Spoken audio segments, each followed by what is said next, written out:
பெயர் பெற்ற வஉசி அங்காடியில் 300க்கும் மேற்பட்ட பூ, காய்கறி மற்றும் இறைச்சி வியாபாரிகள் கடந்த 70 ஆண்டுகளாக கடை நடத்தி வந்த நிலையில் ஸ்மார்ட் சிட்டி திட்டத்தின் கீழ் புதிதாக கட்டடம் கட்ட நடவடிக்கை மேற்கொண்டதால் அனைத்து வியாபாரிகளையும் அங்கிருந்து மாநகராட்சி நிர்வாகம் அப்புறப்படுத்தியது. வஉசி வணிக வளாகம் கட்டி திறக்கப்பட்டு பல மாதங்களாகியும் வியாபாரிகளுக்கு கடை ஒதுக்கீடு செய்வதில் பல்வேறு குளறுபடிகள் நிலவி வருகிறது. ஏற்கனவே அந்த பகுதியில் கடை நடத்தி வந்த வியாபாரிகளுக்கு இடம் கிடைக்காததால் ஏமாற்றமடைந்துள்ளனர். மாநகராட்சி நிர்வாகம் நேரடியாக தலையிட்டு பழைய வியாபாரிகளுக்கு கடைகளை ஒதுக்கித் தர வேண்டுமென சேலம் வஉசி பூ வியாபாரிகள் சங்கத்தினர் கோரிக்கை விடுத்து வருகின்றனர். அரசியல் தலையீடு இருப்பதால் கடை ஒதுக்குவதில் சிக்கல் நிலவி வருவதை கண்டித்து ராஜகணபதி கோயில் அருகே மறியல் போராட்டத்தில் ஈடுபட்டனர். அப்போது மாநகராட்சி அதிகாரிகள் நடத்திய பேச்சுவார்த்தையின் போது ஒப்பந்ததாரருக்கு ஆதரவாக பதிலளித்ததால் கூச்சல் குழப்பம் நிலவியது. காவல்துறையினர் சமாதான பேச்சு நடத்தியதால் மறியல் போராட்டம் கைவிடப்பட்டது.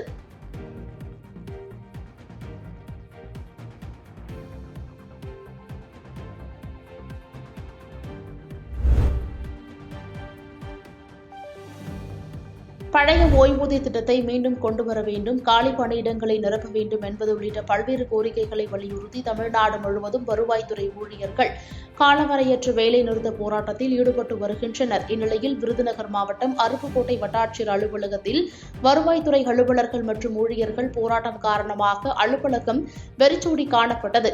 இதனால் வருவாய்த்துறை பணிகள் முழுவதும் பாதிக்கப்பட்டுள்ளதால் பொதுமக்கள் கடும் அவதி அடைந்துள்ளனர். வட்டாட்சியர் அலுவலகம் வரும் மக்கள் ஏமாற்றத்துடன் திரும்பி செல்கின்றனர்.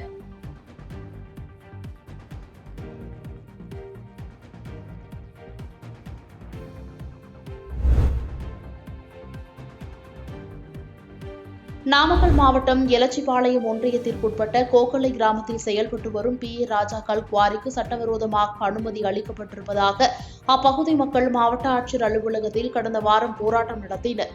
அதனைத் தொடர்ந்து சட்டவிரோதமாக அனுமதி அளித்த வட்டார வளர்ச்சி அலுவலர் விபாகரனை கண்டித்து நூதன முறையில் பாராட்டு விழா என்ற வினோத போராட்டத்தை நடத்தினர். விவசாயி பழனிவேல் தலைமையில் நடைபெற்ற ஆர்ப்பாட்டத்தில் சமூக ஆர்வலர் செந்தில்குமார், கவுன்சிலர் சுரேஷ், CBM ஒன்றிய செயலாளர் வெங்கடாச்சலம் உள்ளிட்ட பலர் கலந்து கொண்டனர்.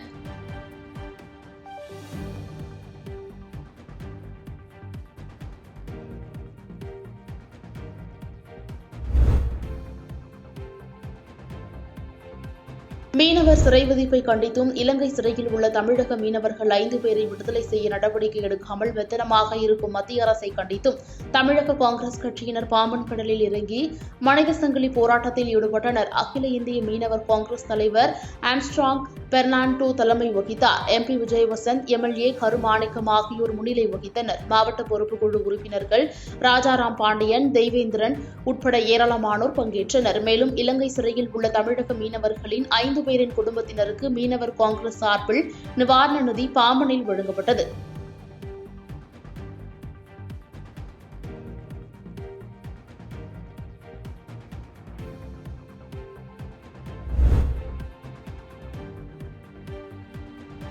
வேலூர் மாவட்டம் புத்தூர் ஊராட்சியில் தலைவராக இருப்பவர் மோகன். இவர் புத்தூர் ஊராட்சிக்கு எவ்வித நலத்திட்டங்களும் செய்யவில்லை என்றும் பஞ்சாயத்துக்கு வந்த நிதியில் 45 லட்சம் கையாடல் செய்துள்ளதாக இப்பகுதி சமூக ஆர்வலர் ஜெகதீஷன் என்பவர் மாவட்ட நிர்வாகத்திற்கு மனு அளித்துள்ளார்.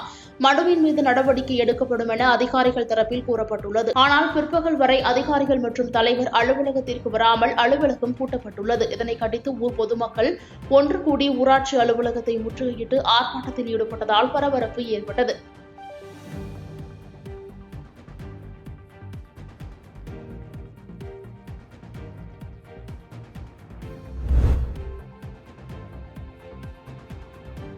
திருவண்ணாமலை அடுத்த மங்கலம் கிராமத்தில் பிரசித்தி பெற்ற ஸ்ரீ போர் மன்னலிங்கேஸ்வரர் தேர் திருவிழாவின் பணிகள் கடந்த 23ஆம் தேதி தொடங்கியது. இதையடுத்து விழாவின் முக்கிய நிகழ்வான இன்று ஸ்ரீ போர் மன்னலிங்கேஸ்வரர் மகா உற்சவம் நடைபெற்றது. இதில் மங்கலம் மற்றும் அதன் சுற்றியுள்ள கிராமங்களைச் சேர்ந்த திரளான பக்தர்கள் கலந்து கொண்டு படம் பிடித்து தேரை இழுத்தனர். பின்னர் இந்த தேர் திருவிழா நிகழ்ச்சியில் பக்தி பாடல்கள், நாட்டுப்புற பாட்டு, கரகாட்டம் உள்ளிட்ட பல்வேறு நிகழ்ச்சிகள் நடைபெற்றது.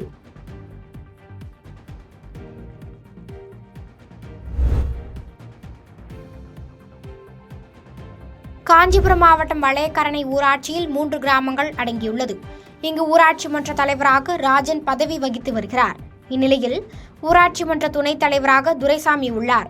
அதேபோன்று ஊராட்சியில் வார்டு உறுப்பினராக சந்திரா, கோவிந்தராஜ், கேசவன், ராஜேஸ்வரி, அமரன் ஆகியோர் உள்ளனர். இந்நிலையில் ஊராட்சி மக்களுக்கு தேவையான அனைத்தையும் CSR பணம் மூலம் ஏற்பாடு செய்து வருவதாகவும், ஆனால் அதை செய்ய விடாமல் ஊராட்சி மன்ற துணைத் தலைவர் மற்றும் வார்டு உறுப்பினர்கள் தடுத்து நிறுத்துவதாகவும் 25க்கும் மேற்பட்ட கிராம மக்கள் மாவட்ட ஆட்சியரிடம் குற்றச்சாட்டை முன்வைத்துள்ளனர்.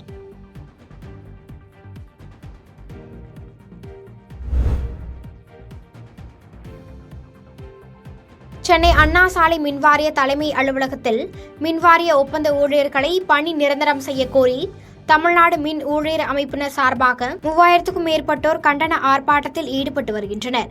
தமிழக மின் வாரியத்தால் பல்லாயிரக்கணக்கான ஒப்பந்த ஊழியர்கள் பணியாற்றி மின் விநியோகம், விரிவாக்க பணிகள், பொதுமக்கள் கட்டுமான பணிகள் உள்ளிட்ட பல்வேறு பணிகளில் பணியாற்றி வருவதாகவும், கடந்த 2007ஆம் ஆண்டு ஏற்பட்ட ஒப்பந்தத்தின் அடிப்படையில் ஒப்பந்த ஊழியர்கள் பணி நிரந்தரப்படுத்தப்பட்டுள்ளனர். ஆனால் 17 ஆண்டுகள் கடந்த பின்னர் தொடர்ந்து பணியாற்றி வரும் ஒப்பந்த ஊழியர்களை அடையாளம் கண்டு பணி நிரந்தரம் செய்ய வலியுறுத்தியும் போராட்டத்தில் ஈடுபட்டு வருகின்றனர்.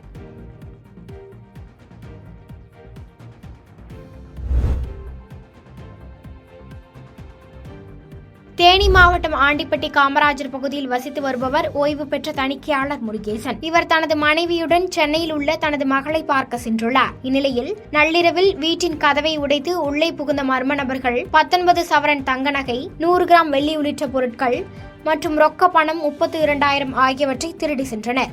மேலும் இதுகுறித்து முருகேசன் மற்றும் அவரது மனைவி ஆண்டிப்பட்டி காவல் நிலையத்தில் புகார் அளித்தனர்.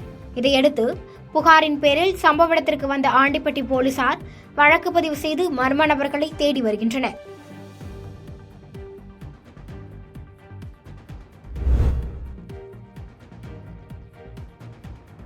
திருச்சி மாவட்டம் மணப்பாறையில் தையர்கலை தொழிலாளர்கள் முன்னேற்ற சங்கத்தின் சார்பில் தையர் கலைஞர்களின் பேரணி நடைபெற்றது. இப்பேரணியை மணப்பாறை DSP ராமநாதன் தொடங்கி வைத்தார்.